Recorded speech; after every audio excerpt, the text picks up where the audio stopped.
危ない。その機械を今すぐ止めろ。300億円の契約を目前に、突然そう叫んだのは、一人の老清掃員だった。誰もが呆れる中、ただ一人、その老人を見て顔色を失った男がいた。なぜ、お前がここに。老人の一言で、過去に葬られたはずの事故の真相が再び動き始める。彼はなぜ無実を訴えることも25年間愛する家族のもとへ帰ることもしなかったのか。誰も知らなかった真実が今明かされる。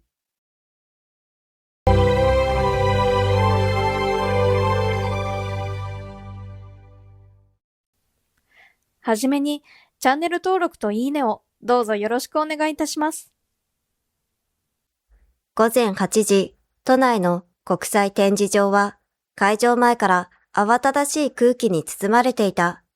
巨大なホールではスーツ姿の社員たちが何度も行き交い、中央には人の背丈を優に超える産業用ロボットが据えられている。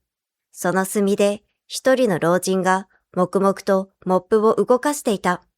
杉本誠二、69歳。この展示場で清掃員として働き始めてもう3年になる。杉本さん、そっちはもう大丈夫ですよ。若い同僚が声をかけると、誠二は床を見回してからうなずいた。ああ、じゃあ次は奥をやってくる。仕事は丁寧だった。誰かに褒められるわけでもない。名前を覚えてもらえるわけでもない。それでも誠二は床の隅に小さな汚れが残っていれば必ず拭き取った。相変わらず真面目ですね。同僚が笑う。誠二も少しだけ笑った。金をもらってるんだからな。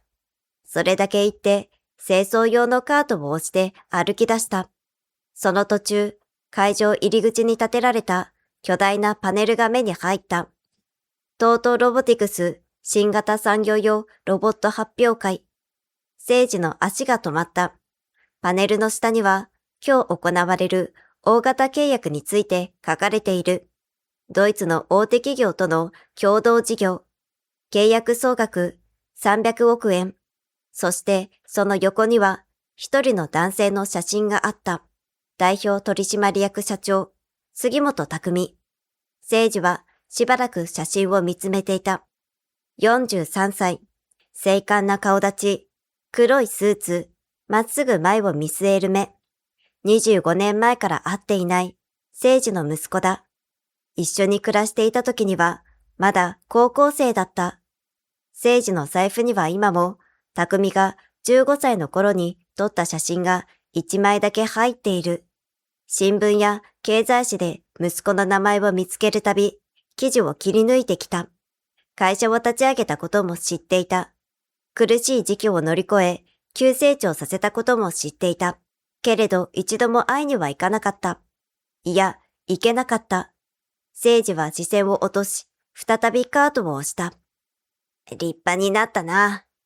誰にも聞こえないくらい小さな声だった。その時だった。社長、おはようございます。数人の社員が一斉に頭を下げる。誠二の手が止まる。振り向かなくてもわかった。25年経っても忘れるはずのない声が聞こえた。最終確認は9時からでいい。ドイツ側が来る前に一度全部動かそう。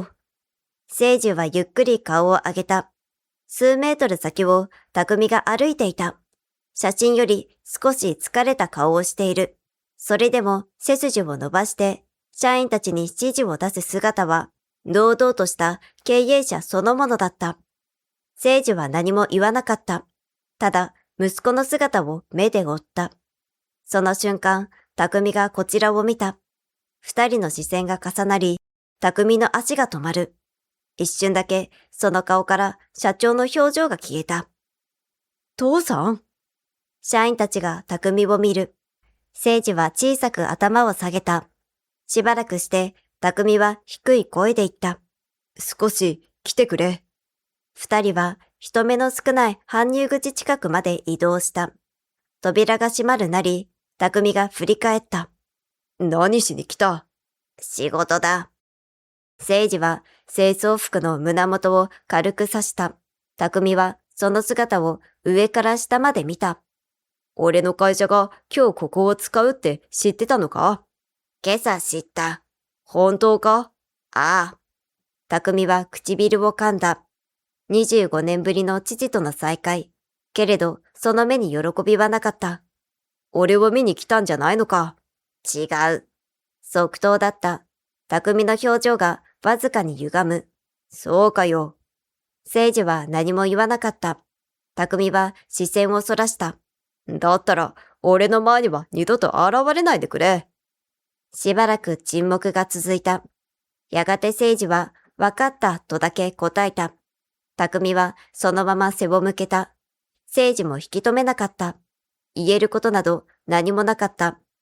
清掃カートのところへ戻り、再び仕事を始める。しばらくして、新型ロボットの周囲を吐いていた聖司は、床の一点に気づいた。銀色の細かな粉。聖司は腰をかがめ、それを指先につけた。光にかざし、指先でこする。そしてロボットを見上げた。先ほどまでとは違う目だった。清掃員ではない、かつて何千もの部品を見てきた技術者の目だった。おかしいな。聖司は小さくつぶやいた。午前10時、会場にはドイツ企業の幹部や報道陣が集まり、新型ロボットの最終デモが始まろうとしていた。来賓席には、このロボットの重要部品を供給する、桐生精密の会長、桐生正彦の姿もあった。業界では知られた重鎮で、トートロボティクスにとっても長年の重要取引先だ。聖司は少し離れた場所で、清掃用のカートを押していた。ロボットのアームがゆっくり持ち上がる。その瞬間だった。キーン。ごく小さな金属音が響いた。聖司の表情が変わった。軸からか。もう一度。キーン。さっきより高い。聖司はモップを離し、駆け寄った。その機械、今すぐ止めろ。会場中の視線が集まった。社員が慌てて駆け寄る。ちょっと、清掃員さん、何を言ってるんですか？止めろ。軸が持たない。素人が勝手なことを言わないでください。その間にもロボットは動き続けている。アームがゆっくり旋回し、来賓席の方向へ向いた。キーン、キーン。音の間隔が短くなる。聖司の顔から血の気が引いた。5秒持たないぞ。何を根拠に。音が叫んでるんだ。その時、来賓席にいた桐生が聖司の顔を見た。手にしていた資料が止まる。杉本？聖司も桐生を見た。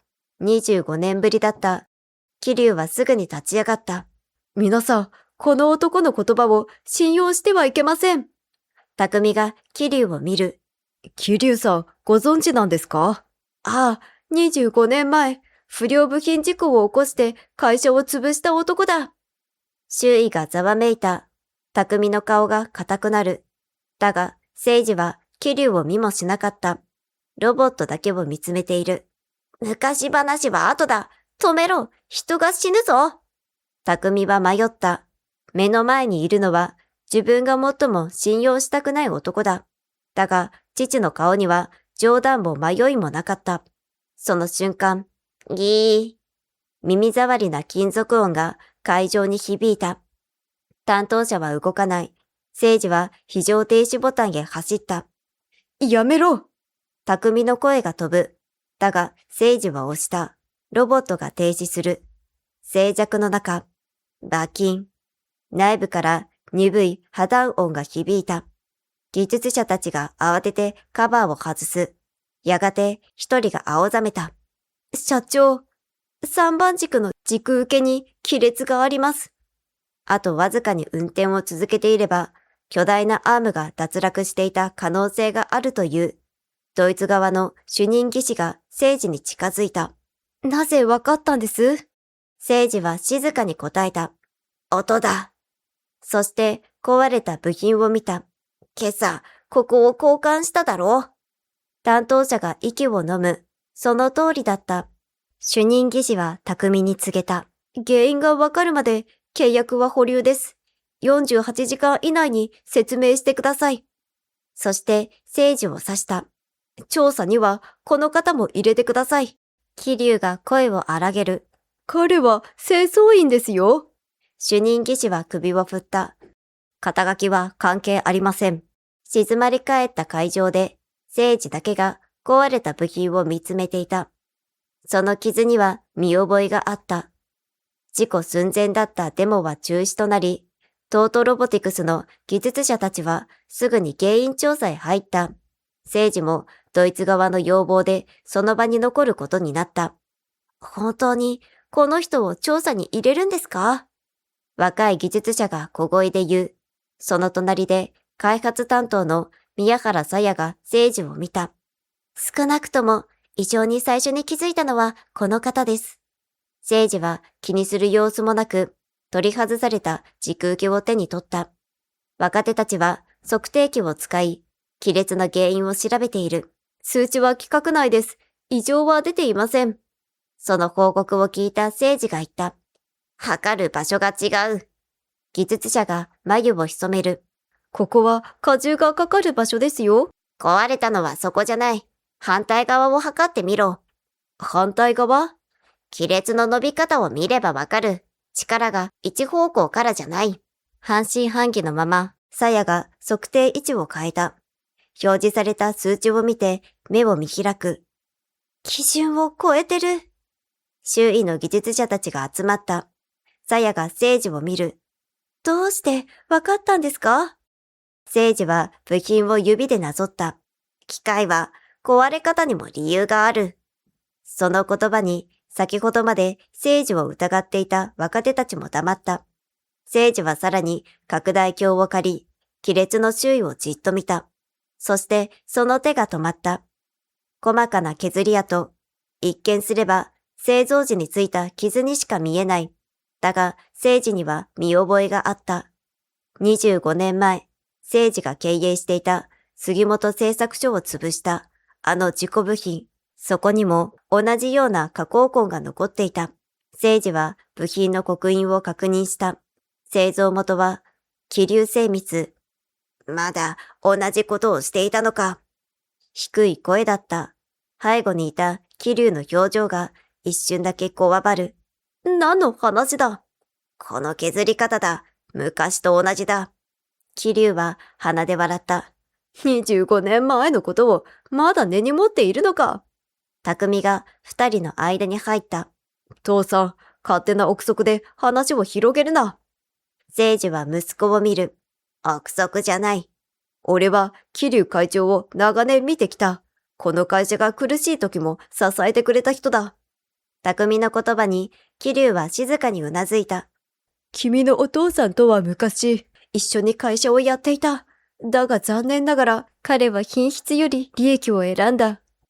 聖司の目が鋭くなる。桐生は続けた。その結果、事故が起きた。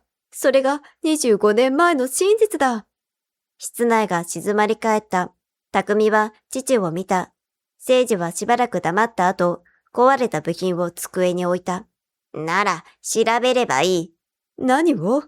25 年前と今回の部品をだ。聖司は桐生をまっすぐ見た。同じ傷が偶然二度も残るものかどうかをな。桐生の笑みがほんのわずかに消えた。調査室には重い沈黙が流れていた。匠は父をまっすぐ見た。じゃあ聞く。25年前、本当は何があったんだ？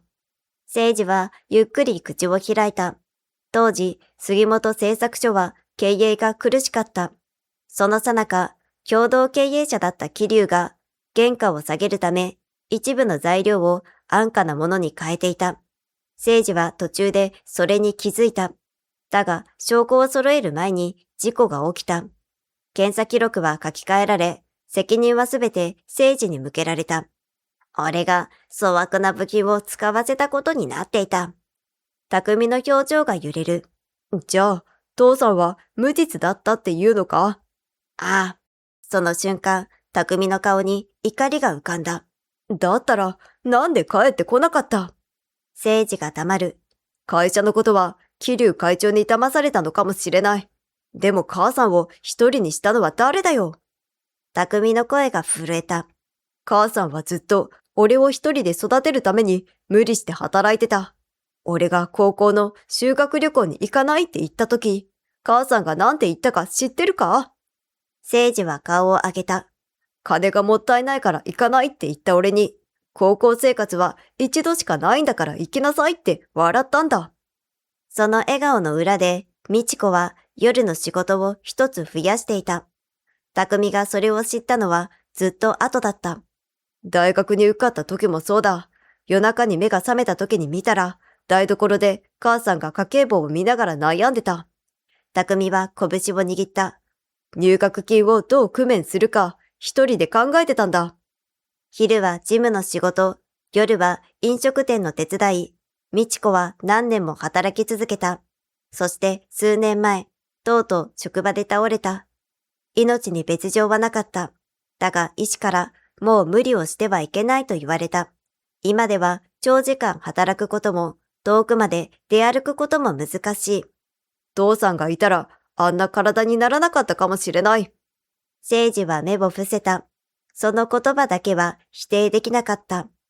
すまない。匠は首を振った。俺に謝るなよ。そして低い声で続けた。母さんに言えよ。誠治の唇がわずかに震えた。そんな母さんを見てきた俺に、25年前の事故が無実だったから全部忘れろって言うのか？そんなことは思っていない。じゃあ、なんで今まで一度も帰ってこなかったんだよ。誠治は答えられなかった。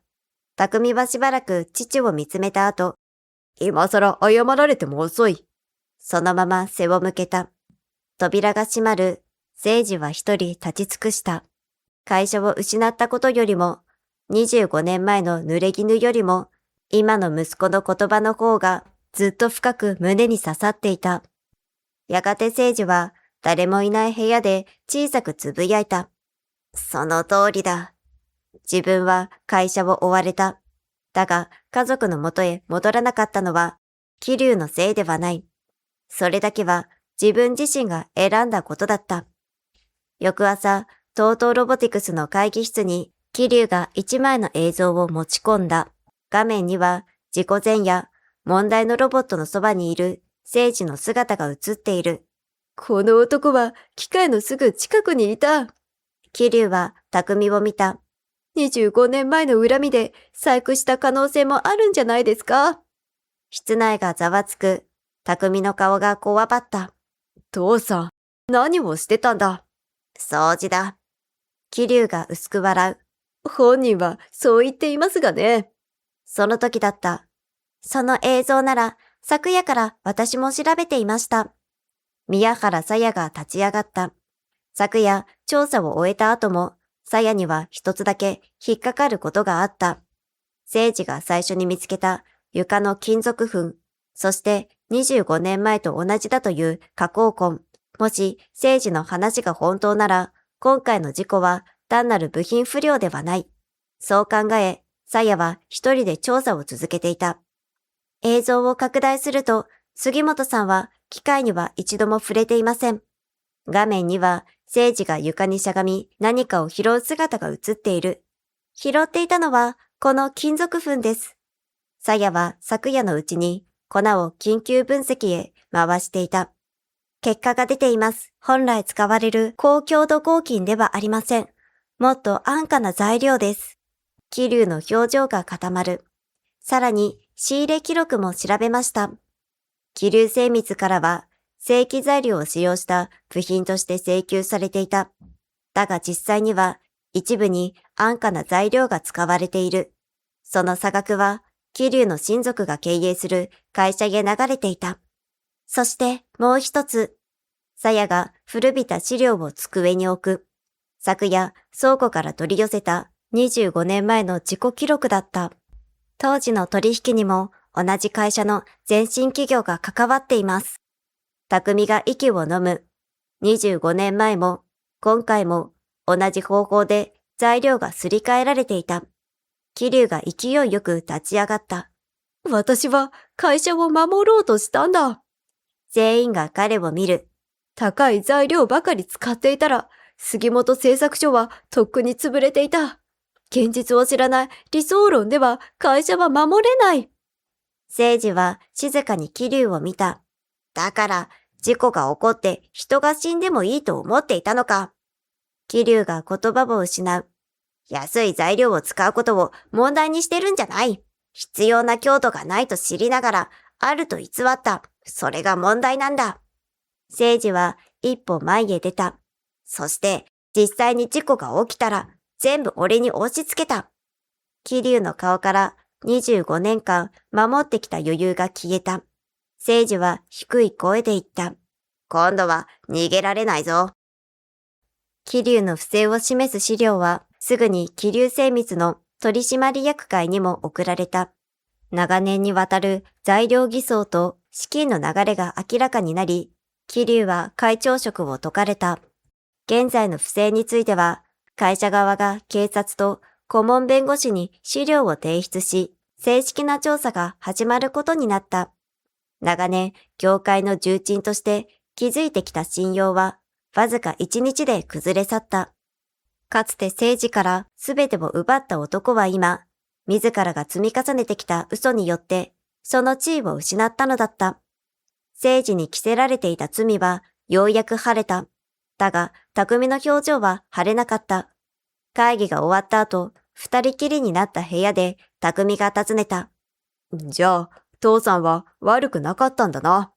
誠治は少し考えてから答えた。会社のことについてはな。匠が顔を上げる。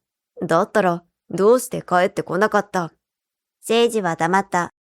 会社が倒産した直後、債権者や取引先、報道関係者が家にまで押しかけた。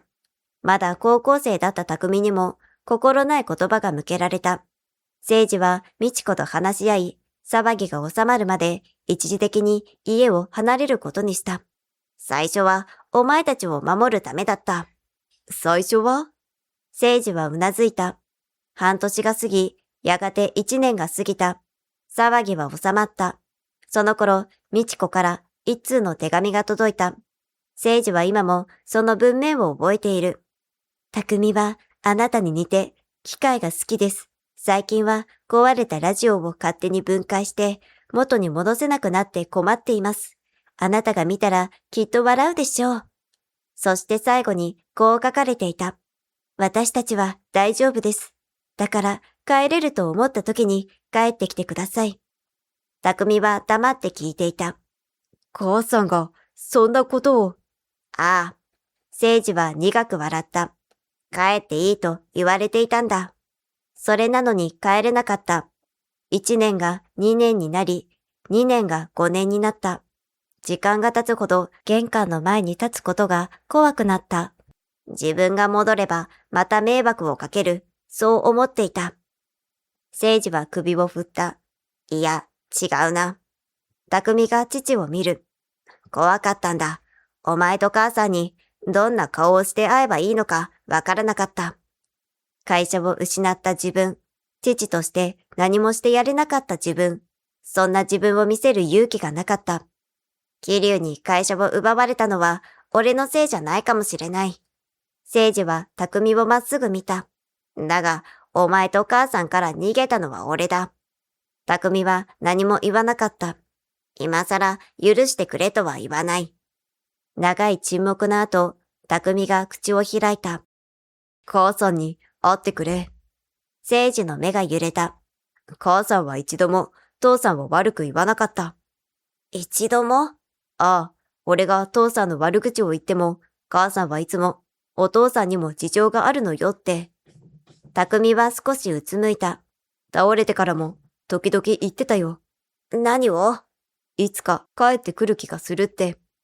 誠治はうつむいた。25年間閉じ込めていたものが胸の奥からこみ上げてきた。桐生精密との取引は即日停止となった。匠はドイツ企業に今回の不正と調査結果をすべて説明した。契約が白紙になる覚悟だった。だが相手側の責任者は静かに言った。問題を起こさない会社などありません。大切なのは問題を隠さないことです。300億円の契約は正式に締結されることになった。社員たちは安堵した。だが、誠治にとって本当に向き合うべきことはまだ残っていた。その日の夕方、匠の車が一軒の家の前で止まった。誠治はしばらく助手席から動かなかった。変わらないな。25年前まで3人で暮らしていた家だった。玄関前に立つと誠治の足が止まった。何度夢の中でこの場所に帰ってきただろう。けれど現実では一度もこの扉を開けられなかった。誠治がチャイムへ手を伸ばす。だが指が震えて押せない。匠が黙って扉を開けた。母さん、ただいま。奥からゆっくりと足音が近づいてくる。現れた美智子を見た瞬間、誠治は息を飲んだ。白髪が増え、頬も少し痩せている。そして何より、昔よりずっとゆっくり歩いていた。長年働き続けたその手には、合わなかった間の歳月が刻まれていた。誠治の唇が震える。美智子。謝らなければ、そう思うのに言葉が出ない。ようやく、すまなかった、と声を絞り出した。だが、美智子は静かに首を横へ振った。あなた。その声は、誠治の記憶にある声と何も変わっていなかった。美智子は穏やかに微笑んだ。お帰りなさい、あなた。誠治の目から咳を切ったように涙が溢れた。ただいま。25年ぶりの返事だった。美智子は少し笑った。遅かったですね。責める声ではなかった。その優しさが、かえって誠治の胸を締め付けた。匠も黙って顔を背け、目元を拭った。その夜、三人は久しぶりに同じ食卓を囲んだ。味噌汁と煮物、焼き魚。昔、美智子がよく作っていた料理だった。誠治が一口食べると、美智子が言った。味、薄くなったでしょ？先生に塩分を控えるよう言われてるの。誠治は首を振った。いや、昔と同じだ。うまい。美智子が笑う。匠もつられて笑った。失った25年は戻らない。美智子の体も昔のようには戻らない。それでも三人は、その夜初めて思った。残された時間なら、まだ一緒に生きられる。止まっていた家族の時計が、ようやく静かに動き始めていた。